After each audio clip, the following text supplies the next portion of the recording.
Okay, what is similarities?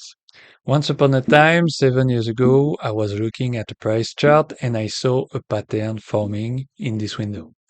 So I asked myself, the last time this pattern happened, what followed? In this case here, we can find similar patterns on the center and on the left, followed by down movements. And so the more logical and probable is that we will have a down movement. All right. This is the basic of similarity. In reality, you will need more data, more curves, and, well, more analysis. The advantages is that you deal with real historical curves with its own behavior, its own volatility, and short-term price movement. It's not just an indicator calculated on price. Drawbacks are you need a lot of data, you need a manual selection and interpretation, even after an automatic selection of the different similarities.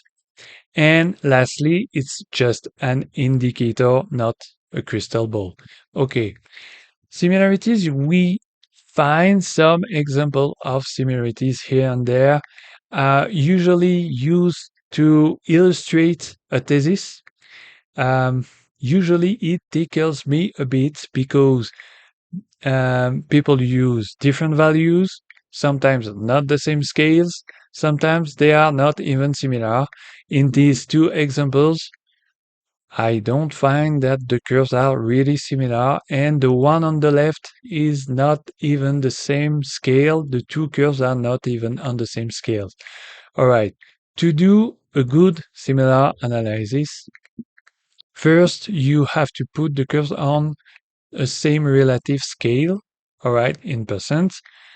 The same time scale is better, and as much similar curves as possible, for sure.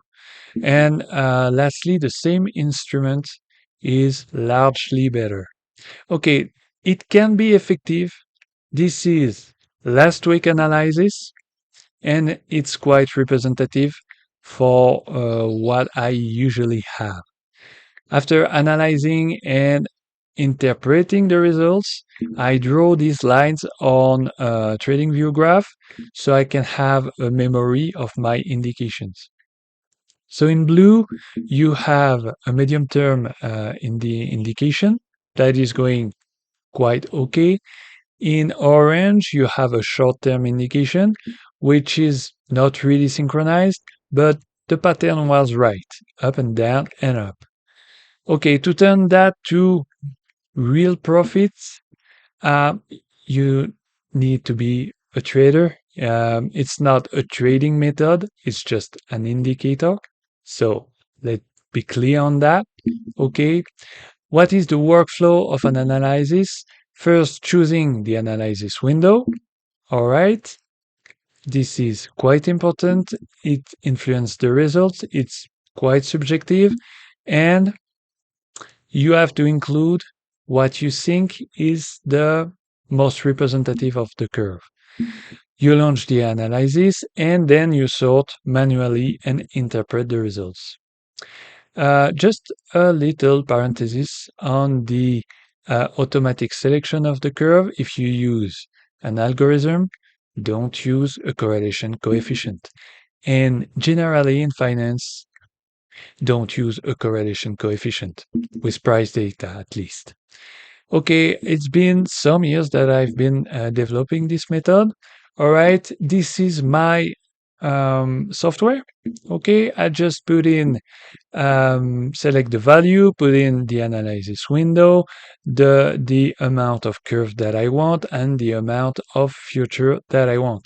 The results are here, curve by curve that I select with the buttons here. And if there's a curve that I don't like, I just delete it. With this whole bunch of similar curves, I have a statistical analysis here with in green, well, in red, the reference, the last curve that we have as a reference, in green, the average, and in blue, the different deciles. That gives us probability code. All right. So different time frames. Long-term view with a 1-year view with few curves. For sure, there is less data. So a lot of interpretation. I usually update it every month. Medium terms. Medium term with 1 month's view, more curves, some interpretation, update every week, and short term with 1 week view with a lot of curve.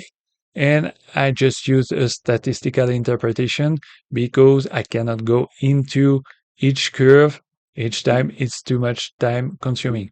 And short term is updated usually every day. Okay, that's it for me. You can find me on Twitter and YouTube at similarities88. Thanks for watching.